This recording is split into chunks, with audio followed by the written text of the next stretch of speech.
দাবি ইমিডিয়েটলি এই জায়গা আগের জায়গায় ফিরিয়ে দিতে হবে, সাধারণ মানুষের রাস্তা পরিষ্কার করে দিতে হবে। এইভাবে কোনো গুন্ডাবাজি, কোনো মানে দাঙ্গা হাঙ্গামা এখানে আমরা সহ্য করব না।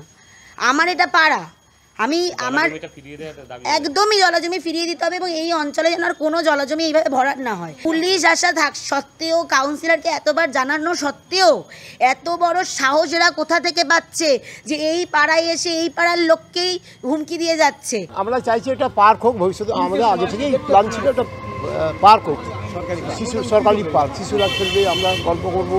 কিন্তু এই যে প্রকাশ্যে হুমকির পরেও লড়াই করছেন, কিভাবে লড়াই করছি? আমরা সমাজের জন্য, দেশের জন্য লড়াই করছি, এক হয়ে গেছি।